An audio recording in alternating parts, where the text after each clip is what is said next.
క్రీస్తునందు ప్రియమైన సహోదరి సహోదరులకు వందనాలు తెలియపరుస్తున్నాను. ఈరోజు మనం చాలా ప్రాముఖ్యమైన అంశాన్ని వినబోతున్నాం. అంటే ఈరోజు వినబోయే అంశము చాలా తీవ్రంగా మీరు వినాల్సి ఉంటుంది. దానికన్నా ముందు నేను ఒక విషయాన్ని గుర్తుంచుకోండి.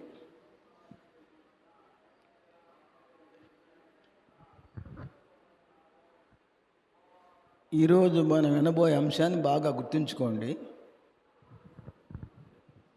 పేదలకు సువార్త ప్రకటించుటకై ఆయన నన్ను అభిషేకించెను. అంటే దేవుడు యేసుక్రీస్తు ప్రభుని పేదలకు సువార్త చెప్పడానికి అభిషేకించాడు. పేదలకు అన్ని విషయాల్లో దేవుడు మేలు చేశాడు. పేదల పక్షాన గొప్ప ప్రణాళిక కలిగి ఉన్నాడు దేవుడు. పేదలను భాగ్యవంతులను దేవుడే చేశాడు.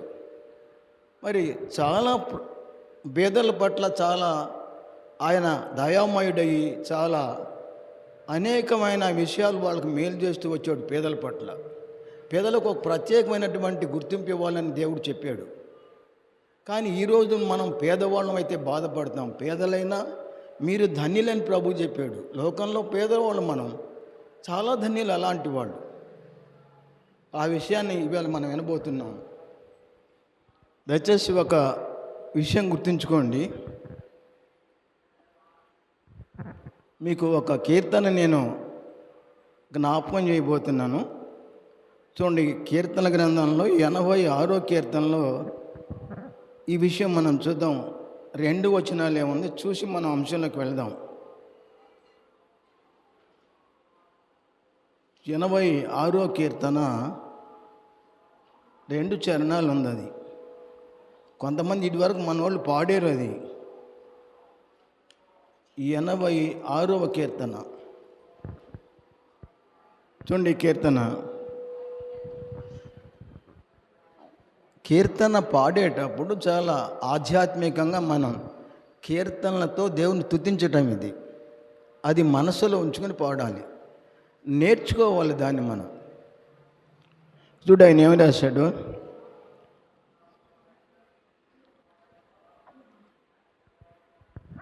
నామది స్వర్ణాలయం, అది నీకు ఆరామం, నీకు ఆరామం. నామది స్వర్ణాలయం, అది నీకు ఆరామం, నీకు ఆరామం. నా రచనపై నీ గాన రమ్యమాధుర్యం, రమ్యమాధుర్యం, రమ్యమాధుర్యం. కలలున ఈ ఇలలున ఈ కాలచక్రములో, కలలున ఈ ఇలలున ఈ కాలచక్రములో, నయన కాంతుల వెలుగులోన దారి చూపవయా, దారి చూపవయా. నయన కాంతుల వెలుగులోన దారి చూపవయా, దారి చూపవయా. నామది స్వర్ణాలయం, అది నీకు ఆరామం, నీకు ఆరామం, నీకు ఆరామం. నా రచనపై నీ గాన రమ్యమాధుర్యం, రమ్యమాధుర్యం. తెరచిన కనుమూచిన నీ వాక్యమే నిలిచే. తెరచిన కనుమూచిన నీ వాక్యమే నిలిచే. యుగ యుగాల జతులలోని నామమే నిలిచే. యుగ యుగాల జతులలోని నామమే నిలిచే. నీ నామమే నిలిచే. జన్మ జన్మలకైన నిన్ను మరువనా తరమా. జన్మ జన్మలకైన నిన్ను మరువనా తరమా. మరువనా తరమా. మరియతనయా యేసుదేవ కరుణ చూపవయా. కరుణ చూపవయా. మరియతనయా యేసునాథ కరుణ చూపవయా. కరుణ చూపవయా. నామది స్వర్ణాలయం, అది నీకు ఆరామం. నీకు ఆరామం. నీకు ఆరామం.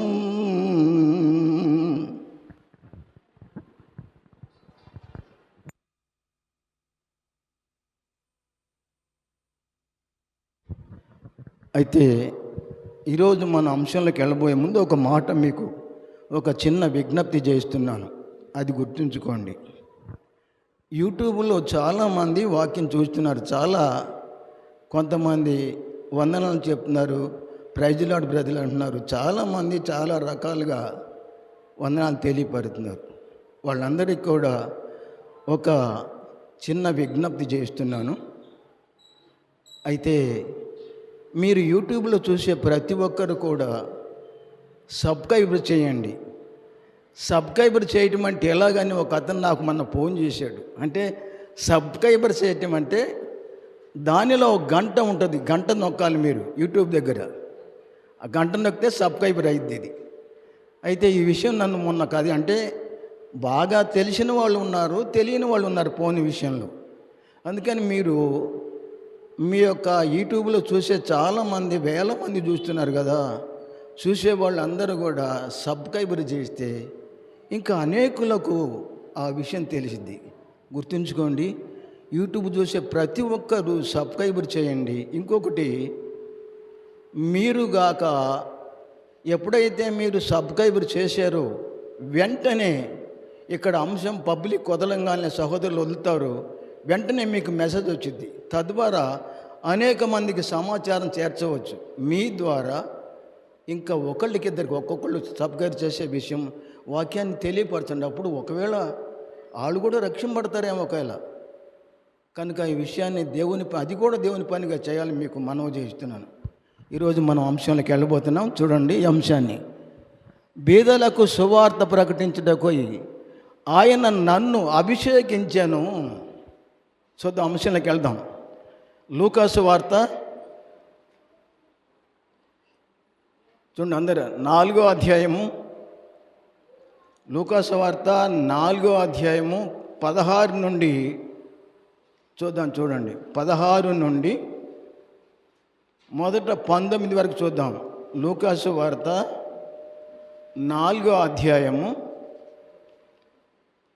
16 నుండి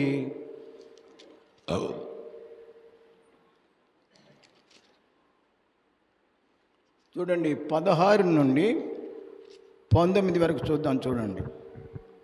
తరువాత ఆయన తాను పెరిగిన నజరేతునకు వచ్చెను.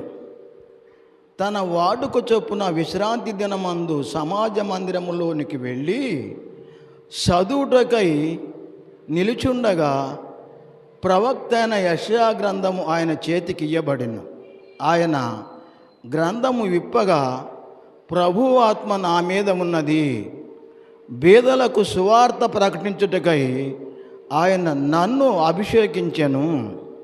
చెరలోనున్న వారికి విడుదలను, గ్రుడ్డి వారికి చూపును కలుగునని ప్రకటించుటకును, నలిగిన వారిని విడిపించుటకును, ప్రభు హితవంశము ప్రకటించుటకును ఆయన నన్ను పంపి ఉన్నాడు.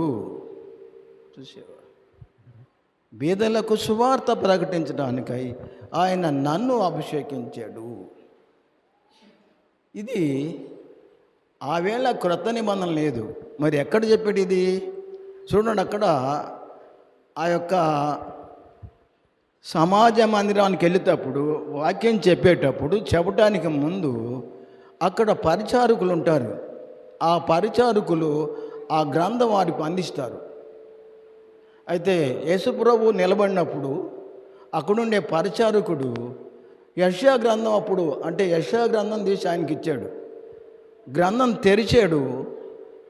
ఆయన గ్రంథం తెరిచిన వెంటనే ఆయన గురించి రాయబడింది వచ్చింది బైబిల్లో.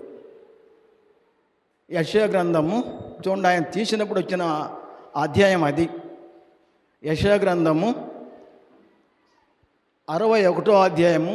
ఇక్కడ మా లూకా చెప్పింది యేసుప్రభు అప్పుడు కొత్త నిబంధన లేదు కనుక పాత నిబంధనలో ఉన్న ఆ విషయాన్ని ఇక్కడ చెప్పాడు.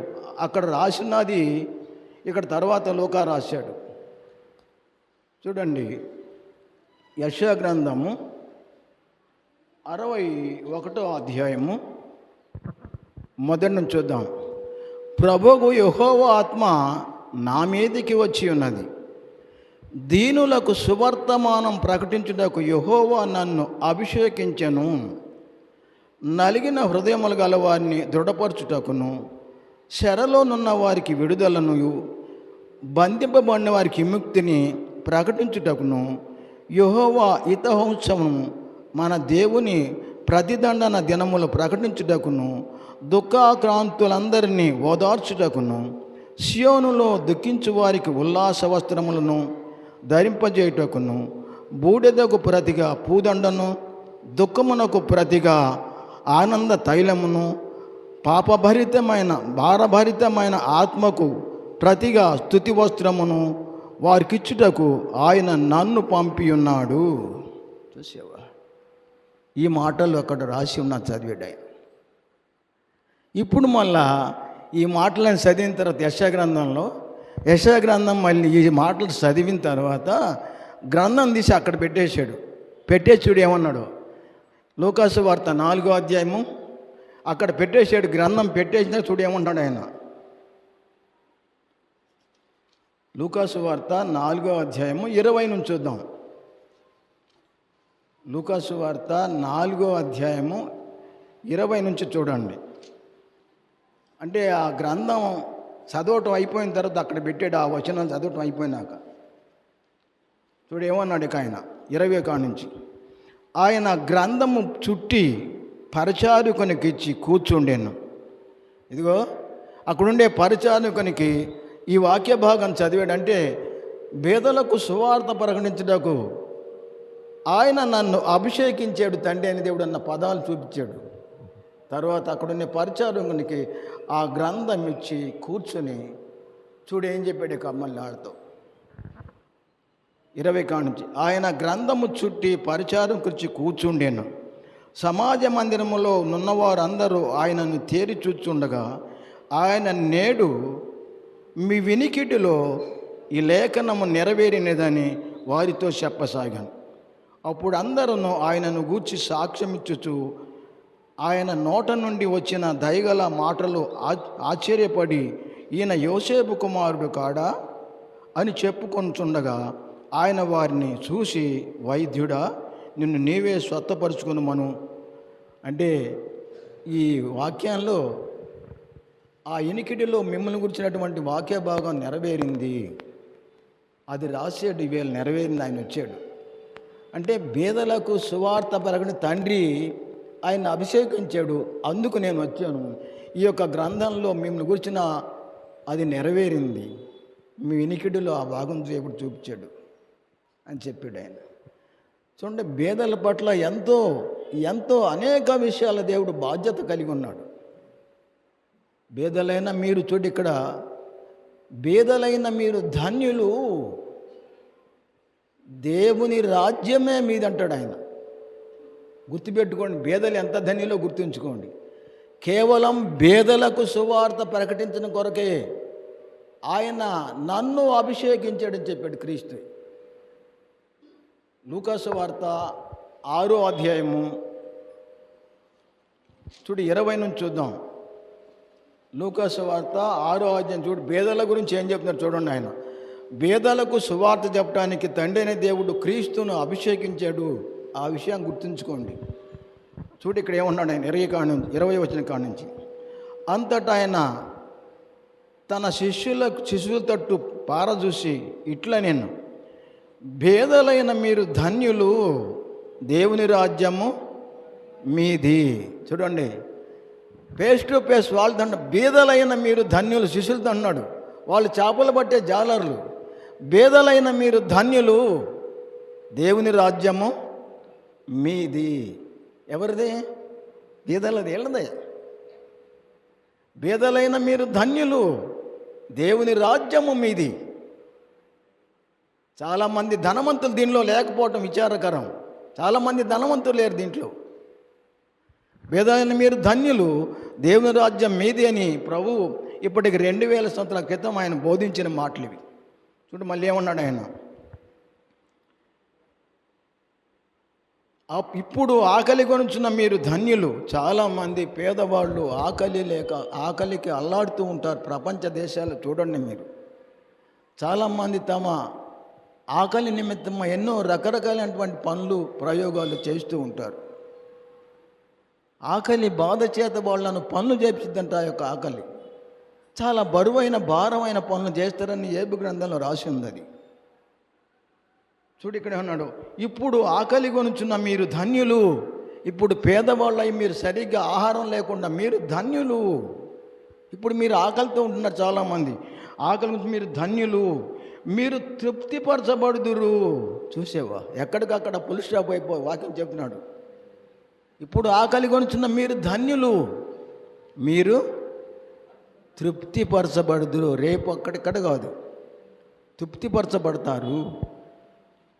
ఇప్పుడు ఏడుస్తున్న మీరు ధన్యులు. చూడు ఎన్నిసార్లు అన్నాడు ఈ మాట. ఇప్పుడు ఏడుస్తున్న మీరు ధన్యులు. పూట కూడా గతి లేకుండా చాలామంది అన్నం లేక చాలా ఇబ్బంది పడుతూ ఉంటారు.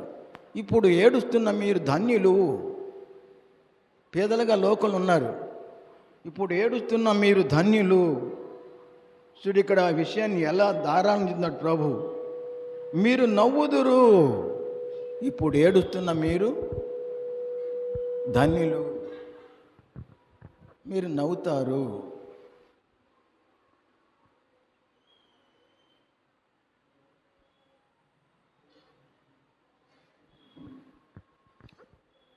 అంటే ఇప్పుడు ఏడుస్తున్న మీరు ధన్యులు, రేపు మీరు నవ్వుతారు. బేదలకు చూడు ఏమన్నాడు, బేదలైన మీరు ధన్యులు, దేవుని రాజ్యం మీది అని చెప్తున్నాడు ఆయన. బేదలకు ప్రత్యేకంగా శిక్షణ ఇస్తున్నాడు ప్రభు. ఇంకా చూడు ఏమన్నాడు ఆయన, అంటే మీరు నవ్వుదురు అన్నాకండి మళ్ళీ చూడు ఏమన్నాడు ఆయన. వెంటనే మళ్ళీ ఏం చెప్తున్నాడు,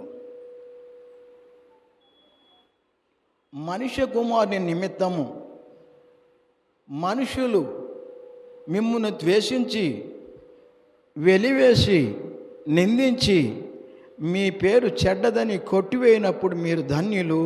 చూసేవా, మనుష్య కుమారుని నిమిత్తం అంటే క్రీస్తు నిమిత్తం మనుషులు మిమ్మును ద్వేషించి వెలివేసి నిందించి మీ పేరు చెడ్డదని కొట్టివేయినప్పుడు మీరు ధన్యులు.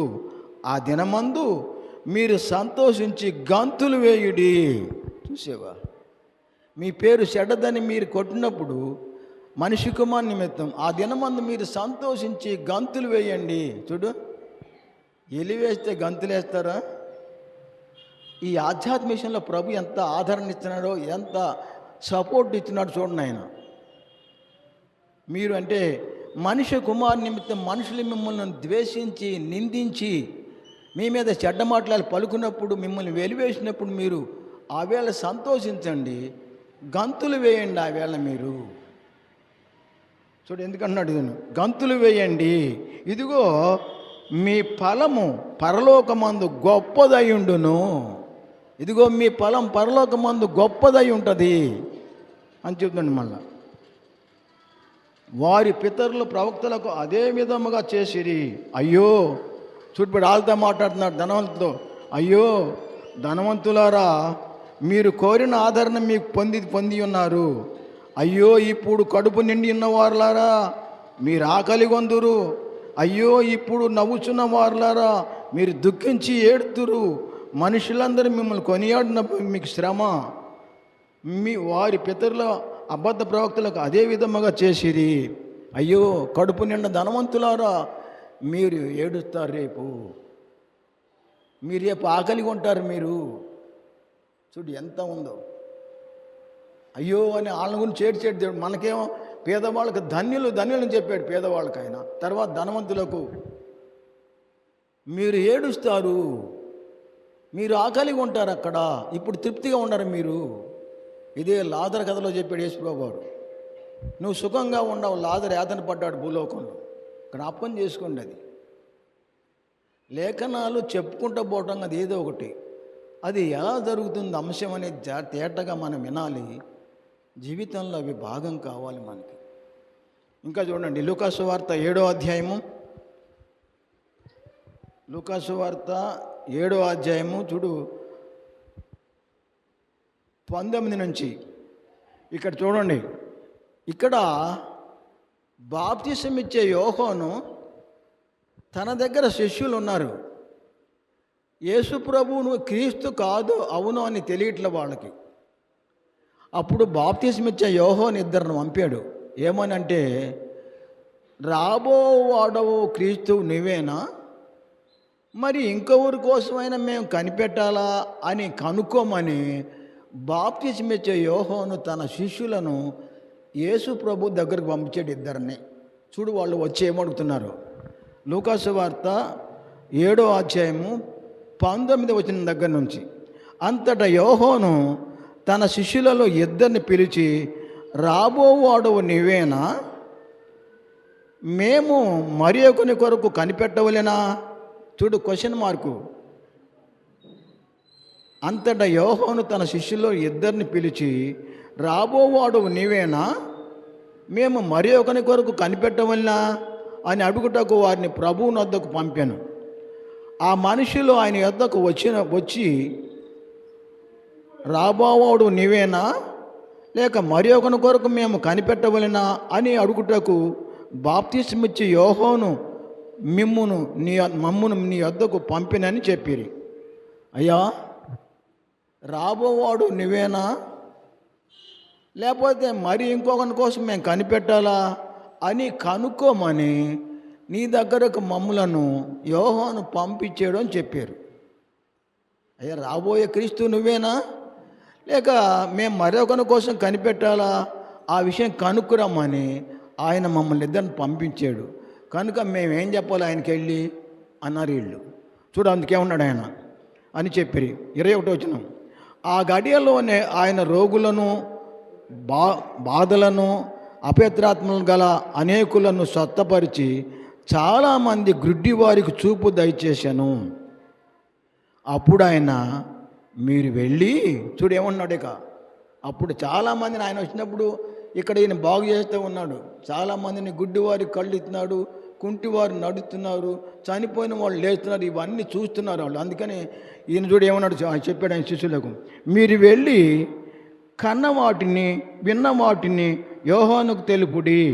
గ్రుడ్డివారు చూపు పొందుతున్నారు, కుంటివారు నడుచుచున్నారు, కుష్ఠరోగులు శుద్ధులగుచున్నారు, చెమిటివారు వినుచున్నారు, అంటే చనిపోయిన వారు లేపబడుచున్నారు, పేదలకు సువార్త ప్రకటింపబడుచున్నది. నా విషయమై అభ్యంతర పడనవాడు ధన్యుడని వారికి ఉత్తరం ఇచ్చాను. చూసావా, రాబోయేవాడు నేనే. మీరు చెప్పండి, కన్నవాటిని విన్నవాడిని చెప్పండి. గుడ్డివారు చూస్తున్నారు, కుంటివారు నడుస్తున్నారు, మూగవారు మరి మాట్లాడుతున్నారు, చనిపోయిన వారు లేపబడుతున్నారు. ఈ కన్నవాటిని విన్నవాడిని చెప్పండి, నా విషయమై అభ్యంతర పడినవాడు ధన్యుడు అని చెప్పేశాడు. అంటే నేనే ఆయనని చెప్పేశాడు.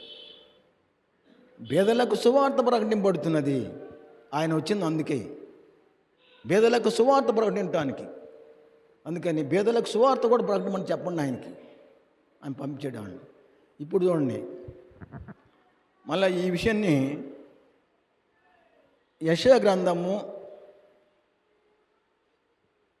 35వ అధ్యాయము, యెషయా గ్రంథము 35వ అధ్యాయము 5-6 వచనాలు చూద్దాం. యెషయా గ్రంథము 35వ అధ్యాయము 5-6 వచనాలు చూద్దాం. చూడండి, 35వ అధ్యాయము యెషయా గ్రంథము 35వ అధ్యాయము 5-6 వచనాలు. గ్రుడ్డివారి కన్నులు తెరుచుటకును, చెవిటివారు చెములు విప్పబొట్టకును, కుంటివారు దుప్పివలే గంతులు వేయును, మూగవాని నాలుక పాడును. చూసావా, ఆయన వచ్చినప్పుడు ఇది జరగాలి.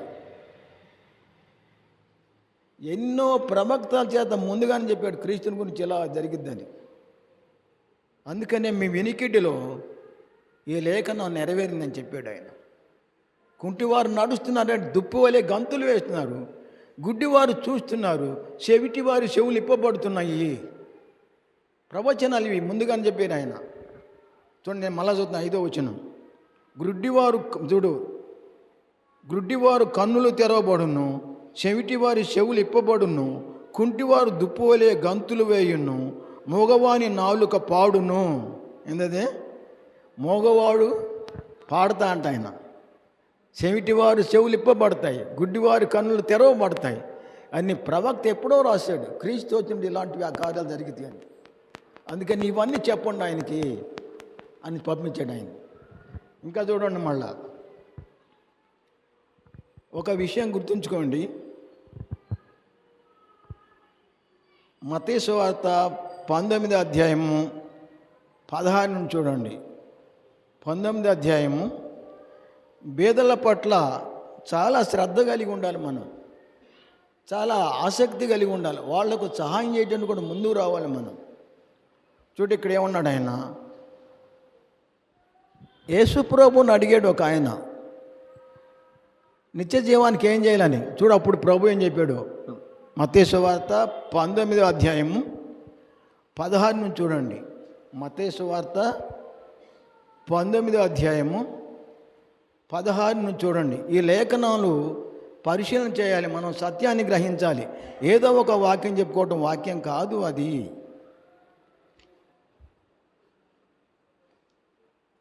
చూడు, మత్తయి సువార్త 19వ అధ్యాయము 16వ వచనం నుండి చూడండి. ఇక్కడ ఏమన్నాడు చూడండి యేసుప్రభు వారు.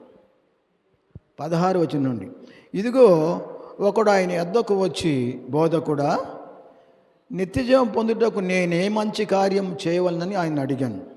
అందుకు ఆయన మంచి కార్యమును గురించి నన్నెందుకు అడుగుతున్నావు? మంచివాడు ఒక్కడే, ఏంది మంచి కార్యం నన్నెందుకు అడుగుతున్నావు? ఈయన ఏమన్నాడు, ప్రభువా, నిత్యజీవం పొందడానికి నేనే మంచి కార్యాలు చేయాలి అని అన్నప్పుడు ఆయన మంచి కార్యం గురించి నన్నెందుకు అడుగుతున్నావు నువ్వు? అడిగే వ్యక్తిని అన్నాడు ప్రభు.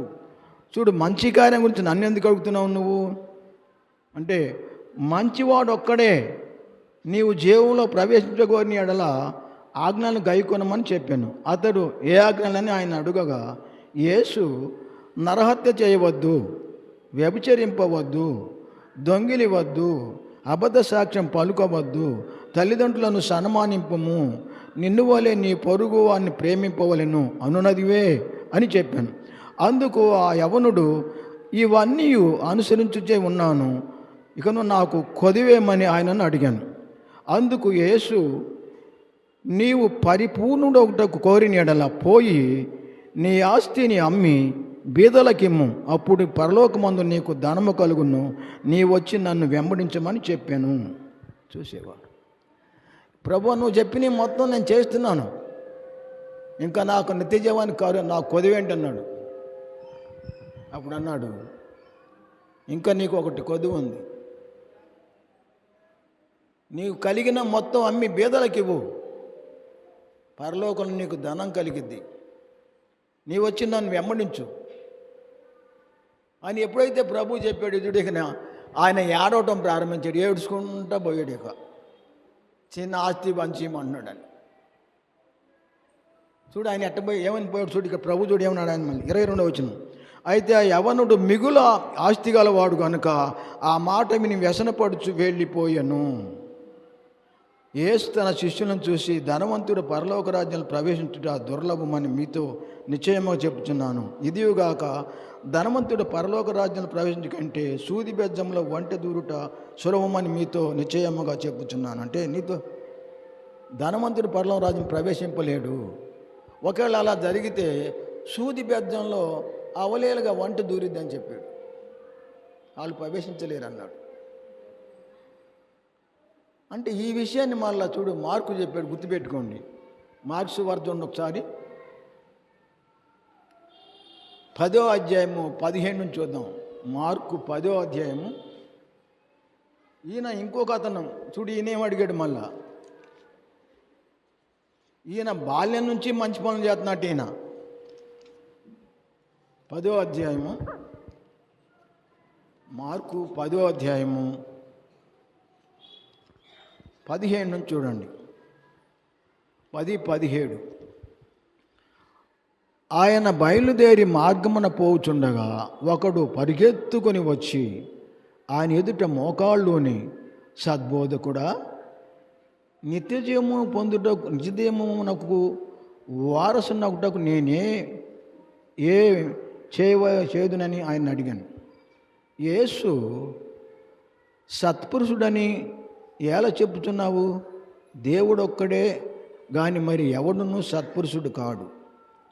నరహత్య చేయవద్దు, వ్యభిచరింపవద్దు, దొంగిలివద్దు, అబద్ధ సాక్ష్యం పలుకవద్దు, మోసపుచ్చవద్దు, నీ తల్లిని సన్మానించు అను ఆజ్ఞలు నీకు తెలియను కదా అని అతనితో చెప్పాను.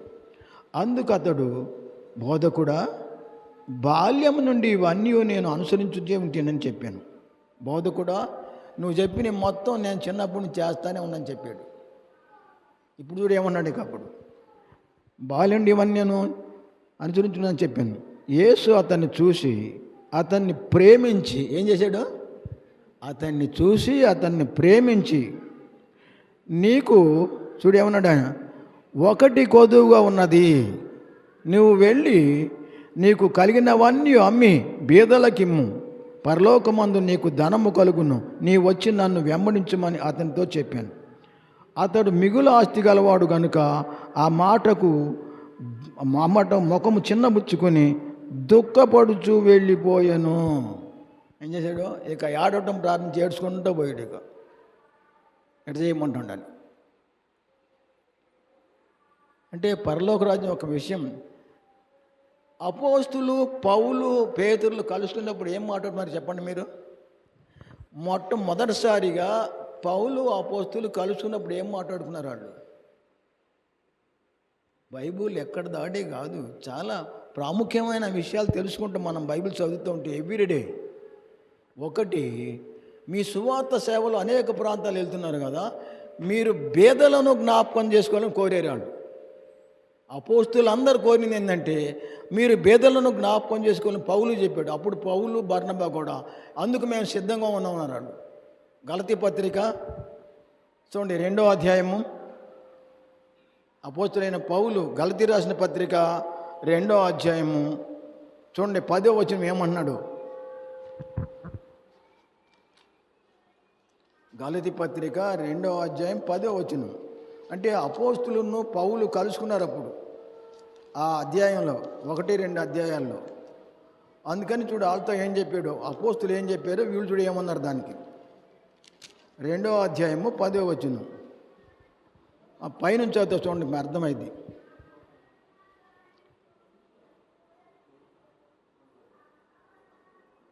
అయితే 7వ వచనం, అయితే సున్నతి పొందిన వారికి బోధించుటకై సువార్త పేతుడికి ఎలాగో అప్పగింపబడినో అలాగూ సున్నతి పొందని వారికి బోధించుటకై నాకు అప్పగింపబడినని వారు చూసినప్పుడు, అనగా సున్నతి పొందిన వారికి అపోస్తులవుటకు పేతురును సామర్థ్యం కలుగజేసిన వాడే అన్యజనులకు అపోస్తులవుటకు నాకును సామర్థ్యం కలుగజేసినని వారు గ్రహించినప్పుడు, స్తంభములుగా ఎంచబడిన యాకోబు, కేప, యోహాను అనువారు నాకు అనుగ్రహమైన కృపను కనుగొని, మేము అన్యజనులకును తాము సున్నతి పొందిన వారికి అపోస్తులు ఉండవాలని చెప్పి తమలో పాలివారు మగుటకు సూచనగా నాకును బర్నబాకును కుడి చేతినిచ్చిరి. మేము బేదలను జ్ఞాపకం చేసుకోవాలని మాత్రమే వారు కోరిరి. చూసేవా, అపోస్తులు చెప్పారు వాళ్ళకి, మేము బేదలను జ్ఞాపకం చేసుకోవాలని మాత్రమే కోరారంట వాళ్ళు. చూడు దేవుడు ఎంత ప్రణాళిక కలిగిన చూడండి బేదల కోసం. అపోస్తులు చెప్పాడు అప్పుడే. అపోస్తులు ఈ 12 మంది కలిసి పేతురికి బర్నబాకు అంటే వాళ్ళు సున్నతి పొందిన వాళ్ళకి వాక్యం చెప్పేవాళ్ళు అపోస్తులు, వీళ్ళు సున్నతి పొందిన వారికి చెప్పేవాళ్ళు. వీళ్ళు కలుసుకున్నప్పుడు ఈ మాట చెప్పారు, మీరు బేదలను జ్ఞాపకం చేసుకోవాలని మాత్రమే అపోస్తులు మమ్మల్ని కోరేరని చెప్పారు వాళ్ళు. ఎంత బేదల పట్ల ప్రణాళిక ఉన్నటువంటి దేవుడు. నేను మళ్ళీ 10వ వచనం, మేము బేదలను జ్ఞాపకం చేసుకుని మాత్రమే వారు కోరిరి, అలాగు చేయుటకు నేనును ఆసక్తి కలిగి ఉంటిని. చూసేవా, అలాగు చేయటం మేము కూడా ఆసక్తి కలిగి ఉన్నాం. ఇంకా యెరూషలేములో ఉన్న బేదల కొరకు కొందరు సందా వేయడానికి ఇష్టపడారు. ఆ సందా వేసేవాడు కూడా ఈ లోకంలో బాగా నిరుపేదలైన వాళ్ళు ముందు పంపించారు సందాలకి, యెరూషలేములో పేద అయిన వారికి. చూడండి రోమపత్రిక, ఇక మాట ముగించుకుందాం. రోమపత్రిక 10వ అధ్యాయం చూడండి ఒకసారి.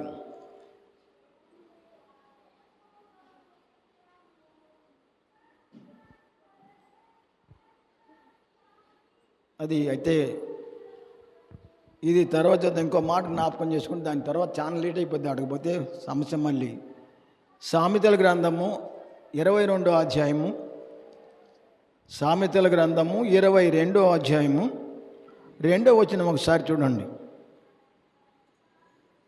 సామెతల గ్రంథము 2వ అధ్యాయము 22వ అధ్యాయము 2వ వచనం.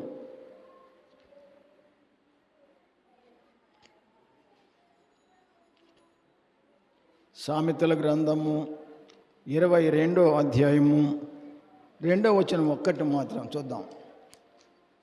ఈ వాక్యాన్ని చదువుకుని మనం వాక్యాన్ని ముగించుకుందాం. 2వ వచనం, సామెతల గ్రంథం 22వ అధ్యాయము 2వ వచనం. ఐశ్వర్యవంతులను దరిద్రులను కలిసి ఉందురు, వారందరినీ కలుగు చేసిన వాడు యెహోవాయే. చూసావా, ఈ లోకంలో ఐశ్వర్యవంతులు దరిద్రులు అందరూ కలిసి ఉంటారు, వాళ్ళందరినీ కలుగు చేసింది యెహోవాయే. ఒకసారి యేసుప్రభు వారు ఆ యొక్క చాలా ఖరీదైన అత్తరు తీసుకొచ్చి ఒక స్త్రీ ఆయనకి ఆ అత్తరు బుడ్డిని పగలగొట్టి, అది మోతుండ దానికి సీలే, పెద్ద పెద్ద ఫంక్షన్ల దగ్గర అత్తరు బుడ్డి పగలగొడతారు. అలాంటి అత్తరు ఒక పాపాత్మురైనటువంటి ఆమె క్రీస్తు దగ్గరికి వచ్చి ఆయన క్రీస్తు భోజనానికి కూర్చున్నప్పుడు అత్తరు బుడ్డిని పగలగొట్టింది. అంటే మోతుండ దానికి పెద్ద ఫంక్షన్లకు మాత్రమే దాన్ని కొంటారు, ఆ బాటిల్ని కదా, వాటిని మోతండాటిని వాడుకుంటారు. అది పెద్ద పెద్ద ఫంక్షన్లకు పగలగొట్టి అందరికీ దాన్ని రాస్తారు. చూడండి మార్క్స్ వార్త చూడండి ఒకసారి. మార్క్స్ వార్త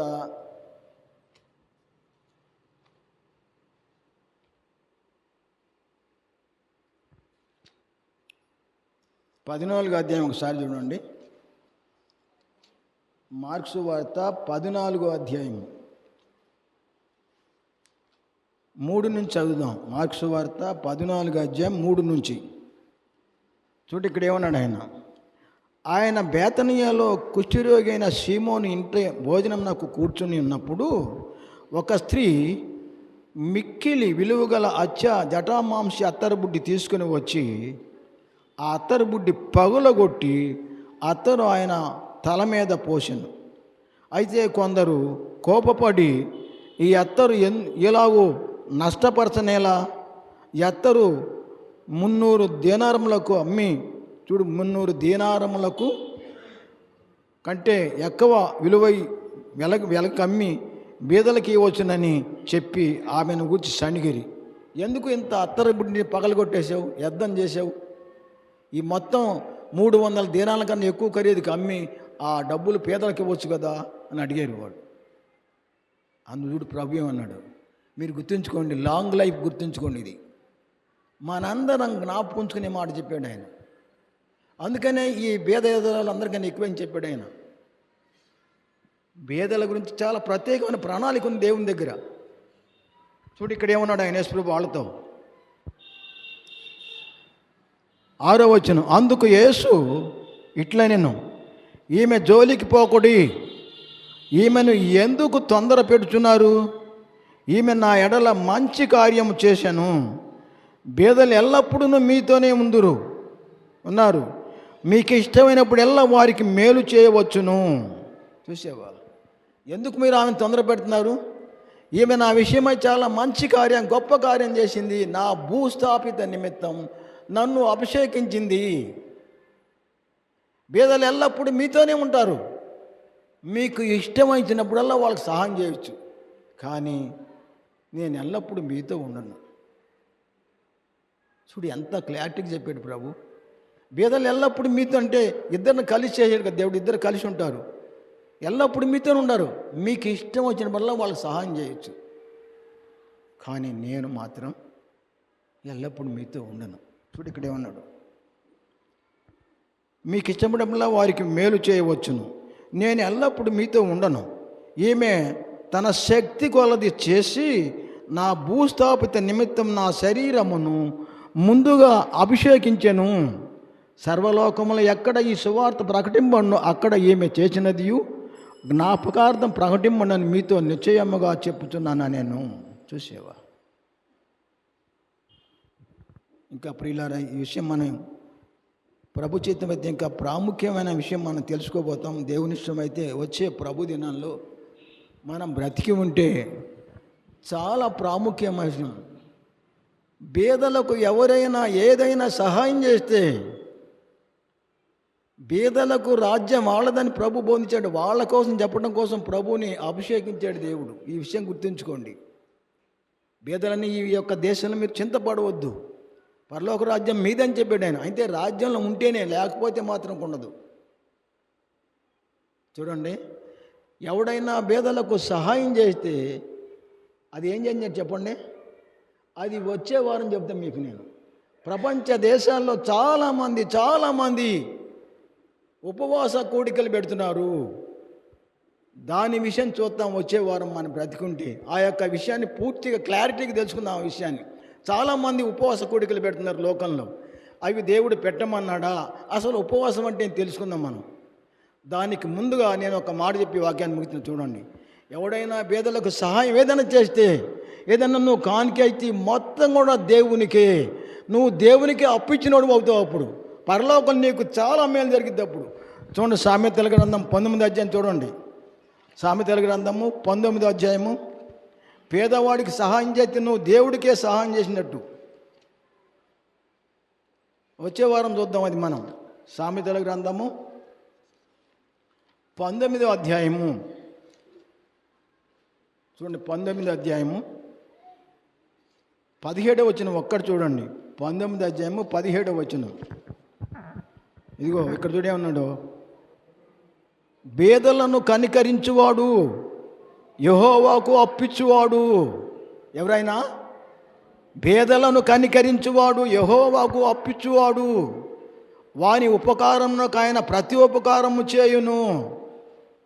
వాడు బేదలకు సహాయం చేస్తే యెహోవాకు అప్పిచ్చాడు, వాని ఉపకారం నాకు దేవుడు ప్రతి ఉపకారం చేస్తాడు రేపు ఆయనకి. మళ్ళీ 41 కీర్తన చూడండి. ఇవన్నీ చూస్తాను ప్రభు చిత్తం వచ్చే ప్రభుదేం బతికింటే మనం ఖచ్చితంగా ఎందుకు ఉపవాసం ఉండాలో, అసలు ఉపవాసం అంటే ఏందో ఆ సంగతి గజిబిజి లేకుండా ఈ విషయాన్ని మనం తెలుసుకుందాం. ఈ విషయాన్ని 41వ కీర్తన ఒకసారి చూడండి. మొదట 41వ కీర్తన మొదట చూడండి ఏమని చెప్పాడు ఇక్కడ కీర్తనకారుడు. 41వ కీర్తన, బేదలను కటాక్షించువాడు ధన్యుడు. 41వ కీర్తన మొదటి వచనం, బేదలను కటాక్షించువాడు ధన్యుడు. ఆపత్కాలమందు యెహోవాని తప్పించును, యెహోవాని కాపాడి బ్రతికించును. భూమి మీద వాడు ధన్యుడగును. వాని శత్రువులు ఇచ్చికు నీవు వాణ్ణి అప్పగింపవు. రోగశయ మీద యెహోవాని ఆదరించును. రోగము కలుగ నీవే వాణ్ణి స్వస్థపరచుదువు. యెహోవాని దృష్టి ఎదుట నేను పాపము చేసి ఉన్నాను, నన్ను కరుణింపుము, నా ప్రాణమును స్వస్థపరచుము అని మనవి చేయుచున్నాను. అయితే ఈ విషయం గుర్తుంచుకోండి, బేదలను కటాక్షించేవాడు ధన్యుడు. ఇంకా చాలా ఉండి ప్రభు చేత వచ్చే ప్రభుదినం మా బతికుంటే అసలు ఉపవాసం అంటే ఏందో, అసలు ఎవరికి సహాయం చేసినందుకు ఏమైందో మనం ఆ విషయాన్ని తెలుసుకుందాం. అసలు దేవుడు కోరుకునే ఉపవాసం ఏది, దేవుడు నాకు ఇష్టమైన ఉపవాసం అని ఏం చెప్పాడు, ఆ విషయాన్ని మనం తెలుసుకుందాం. మీ అందరికీ వందనాలు. మరి దేవుడు చాలా విషయాలు మనకు తెలియపరిచాడు. గుర్తుంచుకోండి అంశము, బేదలకు సువార్త ప్రకటించుటకై ఆయన నన్ను అభిషేకించెను. బేదలైన మీరు ధన్యులు, దేవుని రాజ్యం మీది. ఇప్పుడు ఆకలిగొంటున్న మీరు ధన్యులు, రేపు తృప్తిపరచబడతారు. అంటే ఎలాంటి ధన్యత ఉంది, దేవుని రాజ్యం ఉన్నారు వాళ్ళు. పేదలైన మీరు ధన్యులు, దేవుని రాజ్యం మీది.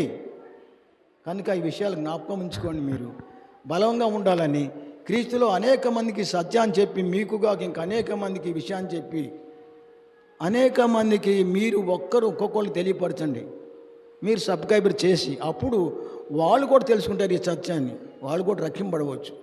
దయగల దేవుడి యొక్క వాక్యాన్ని మనకు తెలియపరిచినందుకు మనందరి పక్షంగా తన కుమారుడైన యేసుక్రీస్తు ద్వారా కృతజ్ఞతాస్తుతులు స్తోత్రము చెల్లిస్తూ మీ అందరికీ వందనాలు తెలియపరుస్తున్నాను. మీరు నా కోసం ప్రార్థన చేయండి, నేను మీకోసం ప్రార్థన చేస్తాను. వందనాలు. మరి